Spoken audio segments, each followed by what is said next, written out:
Fala, meu amigo advogado. Bom, nesse vídeo eu quero compartilhar alguns insights sobre direito de imagem, sobre oportunidades que a gente enxerga a partir de violações de direito de imagem. Vamos falar um pouquinho sobre 3 ramificações aqui que vão do empresarial a pessoas públicas e pessoas físicas, né? E também vamos falar um pouquinho do consultivo. Será que tem empresa buscando advogado especialista nessa área para contratar o consultivo, né, para se resguardar ou, enfim, para solicitar questões de direito de imagem? Vamos dar uma olhadinha nisso que tem muito insight bacana para compartilhar contigo. Mas antes disso, não esquece, se inscreve aqui no canal, deixa o seu comentário também para dizer no final se você gostou ou não e ativa o sininho para você saber sempre que a gente trouxer conteúdos como esse.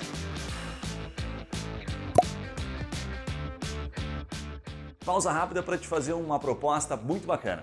Aqui na TrueMind a gente utiliza uma ferramenta chamada SEMrush. Olha que legal, ela possibilita que a gente identifique como o seu concorrente está gerando tráfego para o escritório dele, tráfego para o site, para as redes sociais, que termos, que propagandas, que ações ele está fazendo, né, dentro dos limites do código, que estão gerando negócio. A gente consegue fazer essa verificação do concorrente e naturalmente gerar insights para o seu planejamento estratégico. Então te convido, através do link aqui na descrição, a falar com a nossa equipe e receber uma consultoria para entender alguns insights aí para o seu mercado e aplicar na prática no seu escritório.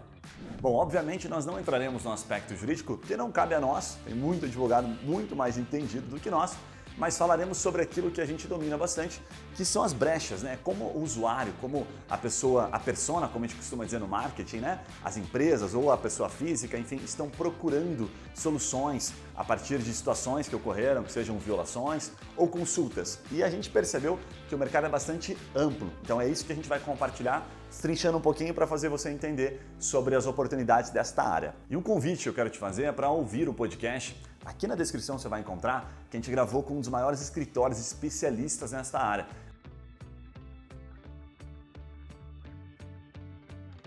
Baril Advogados, o Dr. Alisson esteve aqui conosco e compartilhou muitos insights top, tá animal, tá imperdível. Ouça esse podcast, depois nos conta o que você achou, porque vai ser complementar aquilo que nós vamos falar aqui sobre estratégia. Um dos pontos mais importantes, antes de você definir o mercado que você vai atuar, para quem você vai levar a sua comunicação e construir sua autoridade, é entender sobre algo que a gente fala bastante aqui, que é sobre a relação do tamanho do mercado versus perspectiva, tempo de retorno, necessidade de brand, de força do escritório para que você tenha resultado. Na prática é mais ou menos assim, puxa, nós temos aqui dentro do direito de imagem, né, fazendo 3 separações, o direito dentro do empresarial, o direito de imagem do empresarial, a pessoa jurídica, depois nós temos as figuras públicas que vão de jogadores de futebol a youtubers, e depois nós temos nós, pessoa física. Então pensa assim, né, quais são os mercados maiores, quais são os mais fáceis de atender? Naturalmente o mercado maior tem uma tendência mais tendencioso que você consiga, né, atender com mais rapidez, atender com mais, ter mais oportunidades de atender, mesmo sem ter um brand, mesmo sem ter um grande escritório. Então, em outras palavras, é basicamente o seguinte, puxa, eu quero atender uma grande empresa, um jogador de futebol. A sua necessidade de brand, né, de dominar aquele assunto, de mostrar a sua autoridade, é muito maior. Agora, se você quer atender uma pessoa que foi lesada, né, é muito mais fácil, teoricamente, ainda assim você tem que demonstrar autoridade. Então tenha muito isso em mente, porque dependendo da área que você vai atuar, dependendo do quanto você vai, do como você vai abordar sobre o assunto, né, o direcionamento que você vai dar, pode ser que você encontre uma dificuldade nessa relação tempo. Puxa, às vezes você vai ficar um ano, né, trabalhando, plantando, que não é muito tempo, né? Pode ser que seja mais tempo ainda, para depois você conseguir alguns resultados. Enquanto, quando você escolhe áreas um pouco maiores, como no consumidor final, você tende a ter um resultado um pouquinho maior. Bom, no âmbito empresarial, para a gente ter uma noção, nós temos o lado, né, do consultivo para startups, certo? Por exemplo, né? E aquele lado dentro ainda do empresarial, de, por exemplo, canais que estão fomentando discussões ou compartilhando assuntos. Eu peguei um exemplo aqui para ficar fácil de você entender, que é de um canal que a gente é bem conhecido, a gente gosta bastante, é o canal do Pipocando. Eles gravaram um podcast, inclusive, há pouco tempo, falando sobre as necessidades de adaptação jurídica do negócio deles. Ou seja, eles pegam partes de filme e comentam sobre aquilo. Agora pense o seguinte, olha a quantidade de canais e de youtubers, né, que ganham, de certa forma, um valor bem substancial, que acabam comentando, que acabam abordando questões e que nem sempre sabem se estão fazendo da forma correta, porque existe uma linha muito tênue entre o que pode e o que não pode, né? Então eu citei este canal do Pipocando como exemplo, que é um canal de cinema. Agora pense em startups, várias startups que estão sendo criadas, que estão objetivando, né, entregar soluções, resolver problemas na sociedade e que estão, de certa forma, atrelando assuntos de outros negócios. Por exemplo, assim, vou compartilhar, vou fazer um vídeo falando sobre um telefone da Apple. Qual é o risco? Até que ponto ele pode fazer isso? Né? Quais são as restrições que ele tem? Mas aqui é fácil, estou falando de uma empresa muito grande, então a gente tem algumas flexibilidades. Mas e se eu falar de uma empresa um pouco menor? E se eu estivesse citando, né, compartilhando algo na minha rede social para tentar ganhar audiência a partir disso? Então tem várias nuances, aqui eu puxei um pouquinho para o lado mais de youtuber, dos instagramers, como são conhecidos, mas se você for basicamente vender um consultivo para startups que vivem disso, tem muita coisa jurídica, tem muita dúvida jurídica que você, advogado, pode se posicionar e ceder para essas startups, ceder para essas empresas que estão de alguma forma criando o seu business baseado nisso, tá? Baseado nas ramificações dentro do direito de imagem.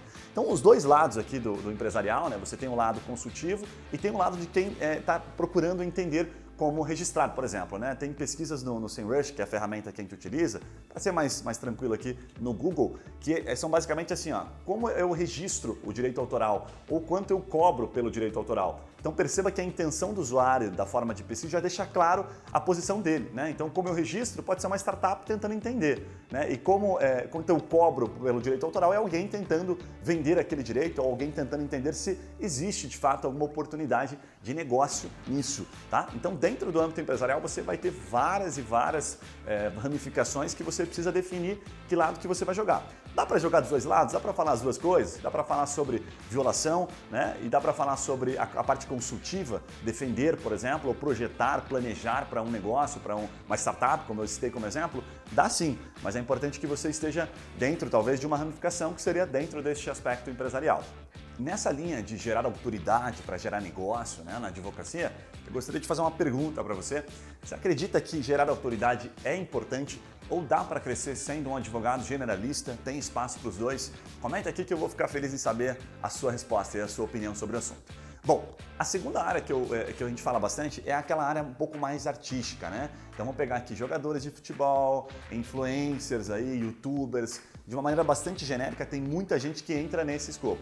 Bom, o que acontece? Essas pessoas, elas são, por serem figuras públicas, existe uma linha muito tênue entre o que a gente pode fazer e eles também, com base na lei, tá? Eles também têm o direito deles de imagem preservado. Então parece que por ser figura pública, a gente pode sair compartilhando, por exemplo, foto, compartilhando imagem de pessoas públicas, mas na prática não, na lei está muito claro isso, né? Não pode, tem que ser preservado. Então existe uma linha muito tênue porque muitos canais utilizam, muita gente faz isso, né? Acaba ganhando inclusive muito dinheiro com a imagem dessas pessoas, mas que às vezes não sabem que, olha, estão infringindo alguma lei, estão infringindo alguma coisa no código e aí podem, daqui a pouco, ter o seu negócio comprometido, né? E ter uma baita de uma multa. Então é legal abordar sobre isso. Eu queria trazer um caso que houve dentro dessa ramificação dos jogadores de futebol. Houve um caso com o jogador Rafinha, do Curitiba, aqui do nosso estado, em que ele alegou ao clube, né, o Curitiba Futebol Clube, que ele gostaria de vincular o direito dele de imagem ao contrato de trabalho. E o TST negou ao clube, que o clube tentou desmistificar isso, separar na prática, né? Fazer a separação e não vincular ao contrato de trabalho. Disse, olha, isso aqui é uma coisa à parte, nós gostaríamos que não envolvesse o contrato de trabalho. O clube, na verdade, o TST entendeu que sim, isso faz parte do contrato de trabalho e deveria ser pago, né? Então o 13º proporcional, FGTS, férias, tem uma decisão relativamente recente, ainda está pipocando na mídia, para você ter uma noção sobre como o direito de imagem ele é interpretado, né, pelo TST, enfim, e outras circunstâncias aí que a gente tem. Bacana? Então essa é uma segunda área que vale muito a pena você olhar para ela, ver se faz sentido você se posicionar, porque de fato tem muita gente usufruindo disso e mal sabe às vezes que está cometendo algum tipo de infração.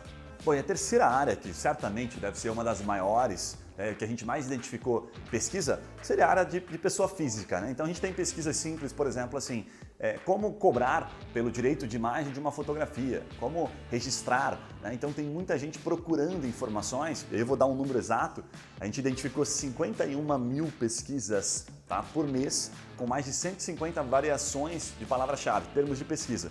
O que isso quer dizer? Tem pessoas procurando assim, como registrar, como cobrar direitos autorais de uma fotografia, né? Como registrar, contrato, direito autoral, certo? Então tem muita oportunidade dentro dessa esfera da pessoa física que você pode começar por ali, entender aonde tem uma capacidade financeira, né, resolutiva para este público que está buscando informação, que está com dúvida, que está com dor, como a gente costuma dizer aqui, e ser a porta de entrada para você migrar para um outro público, como a gente colocou aqui, né? De público que teoricamente entrega um resultado muito maior para os advogados especialistas nesta área, certo? Agora eu vou pedir até para o nosso editor compartilhar aqui, a gente separou e vai colocar na descrição também 10 termos de pesquisa, que são os 10 termos de pesquisa mais procurados. Quando você olhar esses termos de pesquisa, vai ficar fácil de você entender, puxa, que bacana como a forma como as pessoas procuram. E por que a gente utiliza muito esses termos de pesquisa? Por que para nós eles são muito importantes? Porque é exatamente a partir do termo de pesquisa que você vai poder produzir conteúdo, que seja para sua rede social, compartilhar no seu Instagram, no seu Facebook, no seu LinkedIn, certo? Ou produzir conteúdo para aparecer no Google. Porque este volume de pesquisa que nós estamos falando mensal, ele está dentro do Google. Então ali estão as maiores, certamente, oportunidades sobre o assunto. Mas o que você deve se ater quando olhar o termo de pesquisa é o quê? Qual é a intenção desse usuário? Qual é o medo que ele tem? Qual é a pessoa, né? Qual é a persona que a gente costuma dizer que está procurando isso? Será que é a pessoa que está com medo de estar violando ou será que é a pessoa que está tentando proteger a sua própria imagem? Né? Então entender a intenção do usuário para produzir um conteúdo e tentar ser muito assertivo é fundamental para que você faça uma publicação, tenha engajamento, né? Demonstre a sua autoridade nesse assunto. Ok, Guilherme, gostei, acho legal essa área, gostaria de atender, né, clientes aqui no meu escritório, mas por onde eu começo? Eu faço Google Ads, compra de palavra-chave, vou nas redes sociais, vou no Google, por onde eu tenho mais resultado?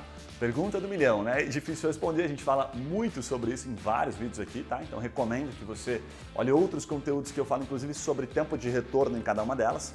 Mas a lógica, para simplificar, eu não gosto da resposta depende, é basicamente o seguinte: se existe gente procurando, certo? E a intenção do usuário, você assim como eu, entendeu pelos termos de pesquisa que a intenção dele é uma intenção objetiva de quem sabe gerar um negócio, vale a pena você sim comprar palavra-chave. Então, por exemplo, né, a pessoa que está procurando assim, contrato de direito de imagem, vamos imaginar aqui, tá? Jogador de futebol ou youtuber. Se existe essa procura, pô, peraí, contrato, direito de imagem, quem está procurando? Será que não é o próprio youtuber que está tentando entender, que não tem um advogado consultivo, né? Que não tem um parceiro que ele considere especialista nessa área? Então pode ser que esta palavra, certo? Quando você comprar ela no Google Ads e remeter aquela pessoa para dentro de um conteúdo que demonstre no seu site a sua autoridade, sim, pode ser que ela gere negócio, ok? Nas redes sociais, você basicamente, por que é mais difícil? Você vai ter que encontrar, teoricamente, dar um tiro para tentar encontrar pessoas que estão com esse problema. Então imagine o seguinte, né? Quantas pessoas que você tem na sua rede social, que você vai impulsionar, qual é o público que você vai direcionar? Você vai direcionar para youtubers, nem sempre você tem essa especificação na hora de fazer o impulsionamento. Então não é tão simples assim. Você teria que ter um canal já, né, alimentado com conteúdo sobre esse assunto, que o seu público tivesse já, de certa forma, uma relação com você, para que você impulsionasse para pessoas semelhantes. Existem várias formas, eu não quero complicar essa explicação, mas é mais difícil justamente por isso, que você vai estar dando tiro para cima, tentando encontrar pessoas que estejam naquele momento, coincidentemente, procurando questões sobre direito de imagem. Por isso é muito mais difícil, ok? Isso quer dizer que não vale a pena fazer na rede social? Vale, desde que você tenha tempo para fazer as duas coisas, certo? Porque muita gente acaba vindo da rede social, né, e procurando no Google, ou vindo do Google, do seu site, olhando a sua rede social para saber se você de fato é autoridade, se você domina aquele assunto. Bacana? E por fim, a última forma que a gente costuma dizer que é um pouco mais longo prazo, que é a nossa especialidade, que é SEO. Então, se tem 50 mil pesquisas, pensa comigo, puxa, eu gostaria que pelo menos 10 mil pesquisas, né, 10 mil pessoas entrassem no meu site. Como é que eu faço? Se você for pagar para isso, vai ficar impagável, é muito cara essa conta e talvez nem feche a conta, você não vai conseguir ter um ROI, né, o retorno sobre isso, comprando palavras-chave. Então a única forma de você conseguir a longo prazo ter um resultado muito legal, né, e se posicionar nesta área realmente como autoridade é produzir sim muito conteúdo, é responder todas essas dúvidas o tempo todo de forma consistente e insistente até que o Google consiga entender que você é o cara certo, que o seu escritório realmente domina aquele assunto e posicionar você sempre que o usuário estiver procurando, independente da forma de pesquisa dele, o seu conteúdo. Bacana? Ele vai entregar o seu conteúdo e naturalmente, por consequência, pelo volume de acesso, vai acabar te entregando alguns resultados. Bom, espero que tenha feito sentido para você, espero que você tenha tido alguns insights. Eu procurei compartilhar alguns exemplos dessas 3 áreas que eu identifiquei aqui, pesquisas, termos de pesquisa, e que sim, são oportunidades para advogados se tornarem aí autoridade nesse assunto e gerar negócio por consequência. Deixa aqui o seu comentário, me fala se eu falei alguma coisa que você não entendeu, que você não gostou, que você discorda, que vai ser um prazer responder. Um abraço e a gente se vê no próximo vídeo. Até lá!